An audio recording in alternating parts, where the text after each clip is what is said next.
Good day everyone. Today, we will be discussing the different projections of the shoulder girdle. The first projection is the AP projection. Place the patient in supine position.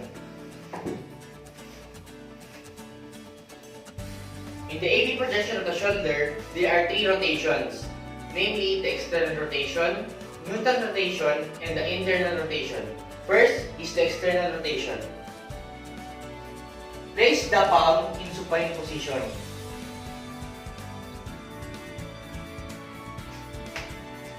And the central ray must be perpendicularly directed 1 inch to the coracoid process. And the structure shown in this projection is the supraspinatus tendon. And for the second rotation is the neutral rotation. Place the palm into the thigh.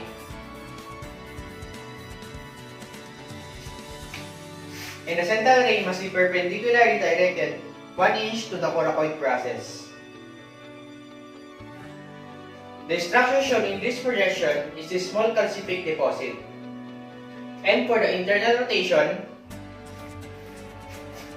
rotate the hand internally until the posterior of the hand is in the thigh.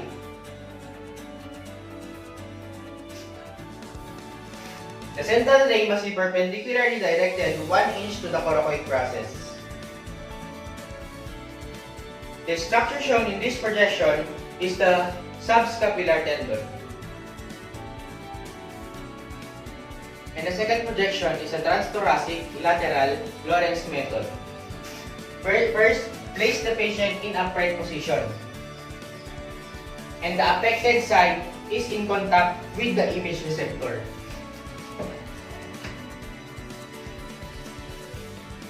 And the unaffected arm is raised to the head.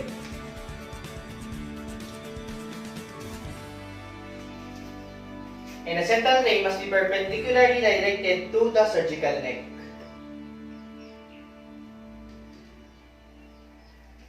The structure shown in this projection is the lateral shoulder, proximal humerus, scapula, and the clavicle. The third projection is the inferior-superior-axial Lorentz method.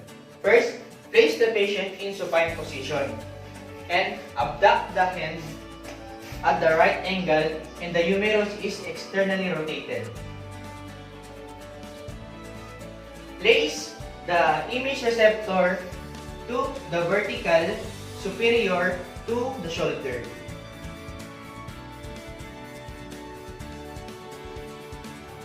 And the central ray must be horizontally to the axilla 15 to 30 degrees to the shoulder.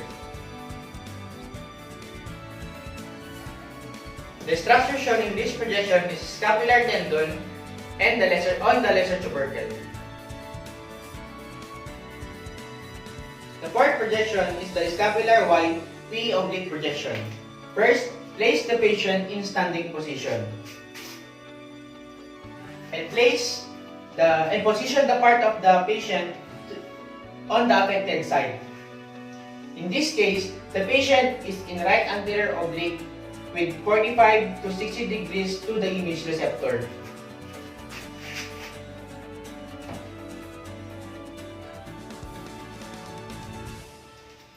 And the central ray must be perpendicularly directed to the scapulohumeral joint. The structure shown in this projection is the anterior dislocation of the humeral head beneath the coracoid process. The fifth projection is the AP axial oblique projection guard method. First, place the patient in supine position.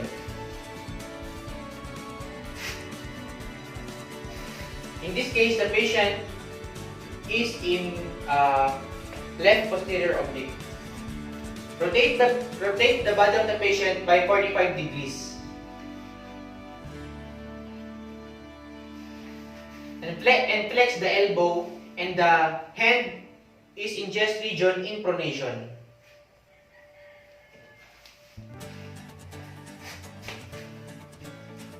And the central ray must be 45-degree caudal to the scapulohumeral joint. And the structure shown in this projection is used to identify the glenoid fracture, scapulohumeral dislocation, and the heel sac lesion. The sixth projection is the AP oblique projection apple method. First, place the patient in upright position and place the image receptor to the affected side of the shoulder.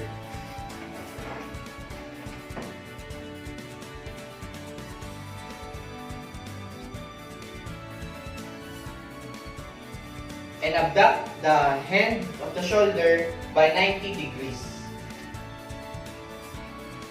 And place the weight.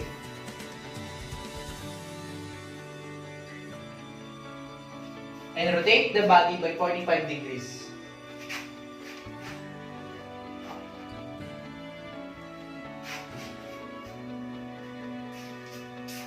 And the central ray must be perpendicularly directed to the coracoid process.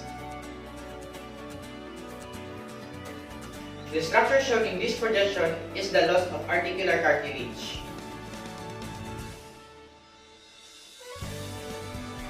The seventh projection is the AP-H-shot projection lordotic method. First, place the patient in upright position and place the image receptor crosswise to the back of the patient.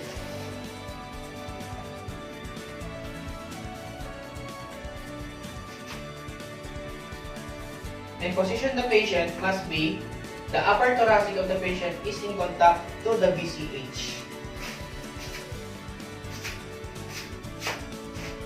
And the arm is on the side for the support.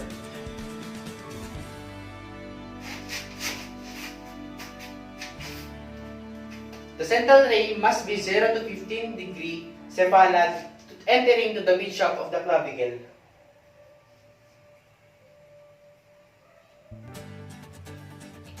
The structure shown in this projection is the clavicle over the ribs and the scapula.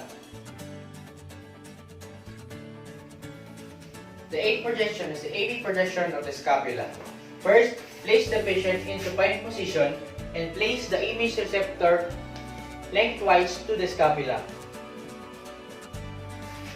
And the arms is abducted by 90 degrees and the hand is in the head.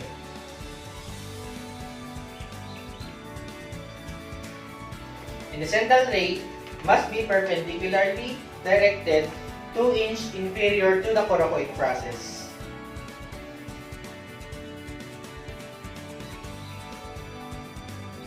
The structure shown in this projection is the scapula and the acromion process.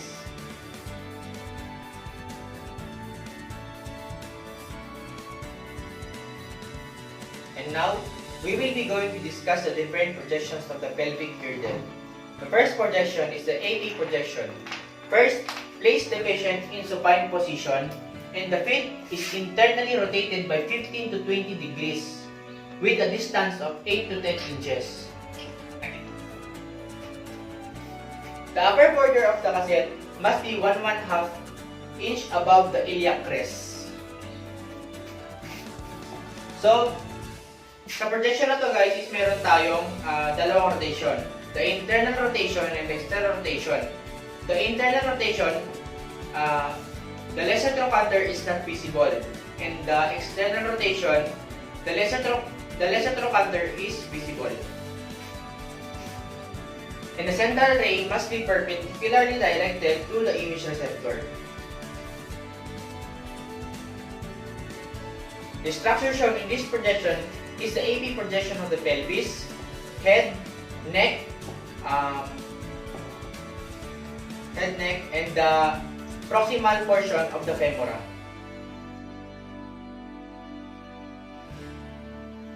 The second projection is the AP projection of the hip. First, place the patient in supine position, and the foot is internally rotated by 15 to 20 degrees internally until the femoral neck is parallel to the image receptor. place the image receptor to the hip. And the central ray must be perpendicularly directed to the femoral neck. The structure shown in this projection is the head, neck, and trochanter, and the proximal shaft of the femora. The next projection is the AP oblique bilateral frog leg position. First, place the patient in supine position and place the image receptor to the hip. The patient hip and knees must be flexed. And draw the feet as far as possible and abduct the thigh as much as possible. And turn both sole of the foot internally.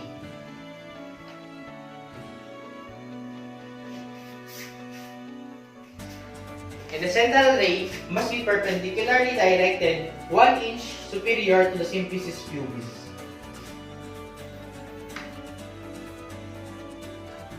The structure shown in this projection is the bilateral image of the femoral neck, head, and trochanter for comparison.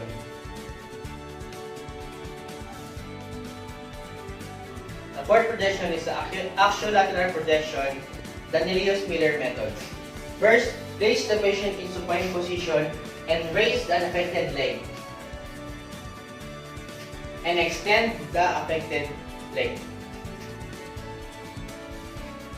And place the cassette to the superolateral of the hip and foot. And inverted 15 to 20 degree and ask the patient to hold the cassette.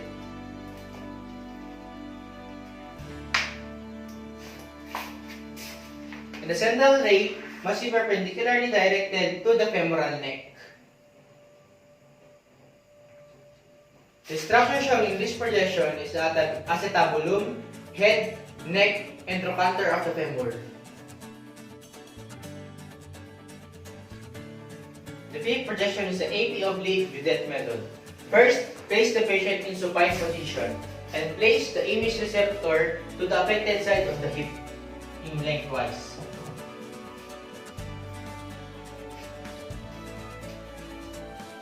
This projection have two rotation, the internal oblique rotation and the external oblique rotation. First is the internal oblique obturator view.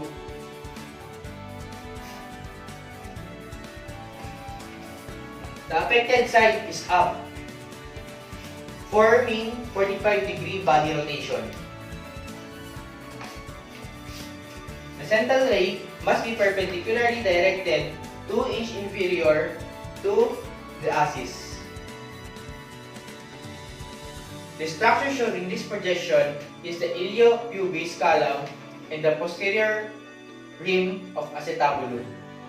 And for the external oblique alar view, the affected side is down,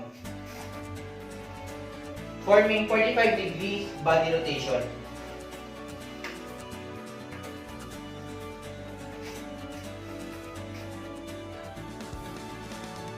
And the central ray must be perpendicularly directed to the pubis symphysis.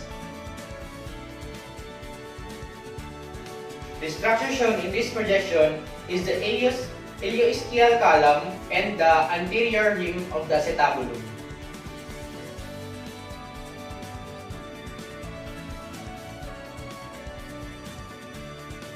And now, we will be discussing the different projections of bony thorax. The first projection is the PA oblique projection Moore method. First, place the patient in standing position and bend the waist of the patient and the sternum center to the image receptor. And the arms above the shoulder and the palm is on the table. And the central ray must enter 25-degree to the T7, 2 inch to the right of the spine.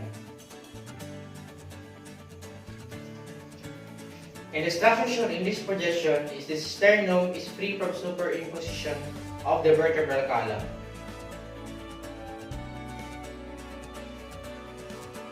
second projection is the PA projection. First, place the patient in prone position or in upright position.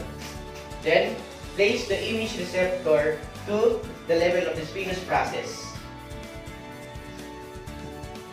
at the third thoracic vertebrae.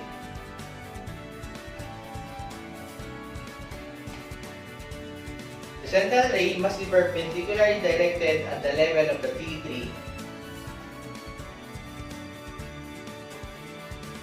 The structure shown in this projection is the both sternoclavicular joint and the medial ends of the clavicle.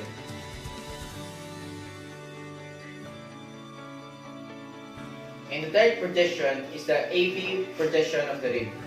First, place the patient in supine position or in upright position. In this projection, it requires shallow breathing. For in supine position, the rib is below the diaphragm. And for the upright position, the rib is above the diaphragm. Since the patient is in supine position, the rib is below the diaphragm.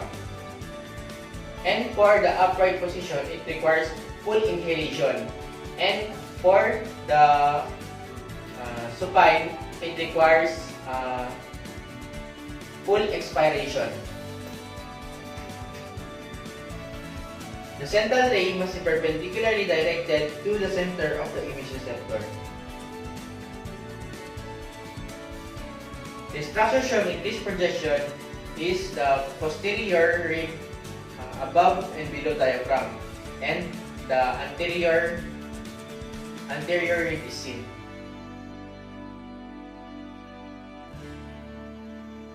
And for the PA projection of the rib, place the patient in upright position or in supine position. In this case, the patient is in upright position. Place the image receptor to the anterior of the ribs, and the posterior of the ribs facing the X-ray tube. And place both hands to the hip.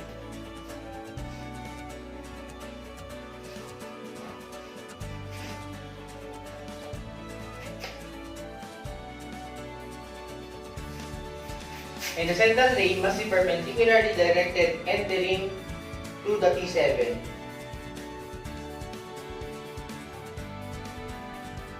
The structure shown in this projection is the anterior rib below and above the diaphragm, and the posterior, the anterior rib is seen. The fourth projection is the AP oblique projection of the axillary. First, place the patient in upright position and place the image receptor to the back of the patient.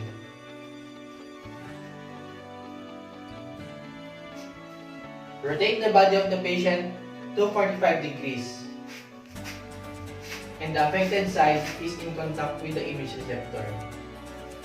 Abduct the affected side and elevate the arm to away the arm to the rib cage.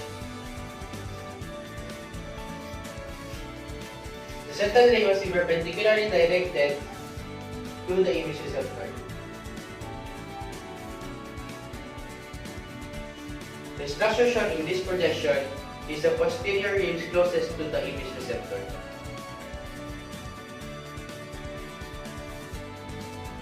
For the PA projection is the PA oblique projection of the axillary.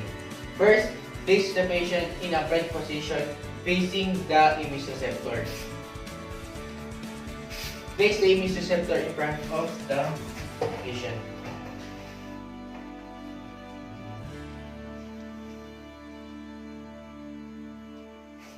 And turn the body on 45 degrees to the affected side away from the image receptor.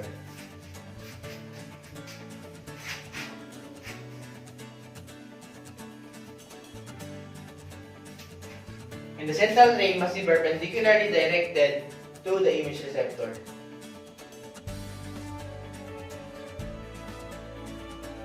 The structure shown in this projection is the anterior rib is farthest from the image receptor.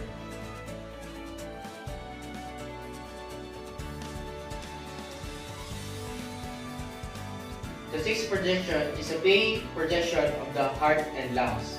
First, place the patient in upright position facing the image receptor. Place the image receptor in front of the patient and in the vertical cassette holder.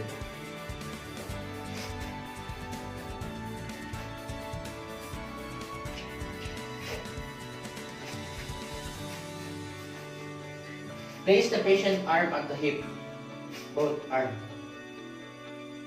and place the shoulder in contact with the IR.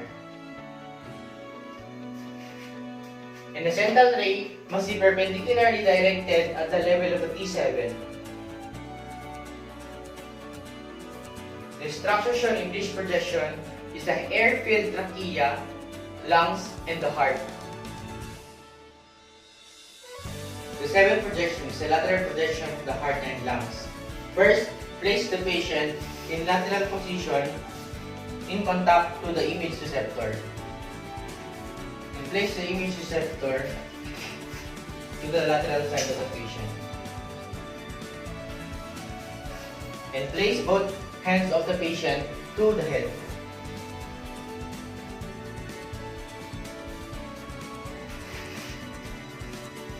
And the central ray must be perpendicularly directed to the mid-coronal plane at the level of the T7.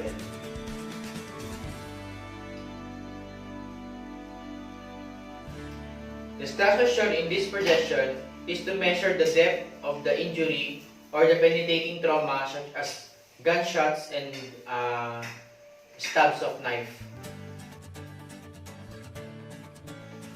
And the last projection is the APHL limb-long method lordotic position. First, place the patient in upright position and place the image receptor to the posterior of the patient.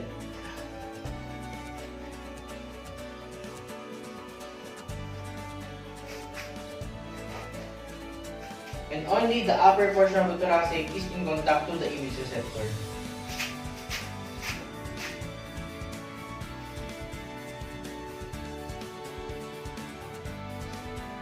And both arms is inside for the support. And the central ray must be perpendicularly directed to the image receptor at the level of the mid-sternum.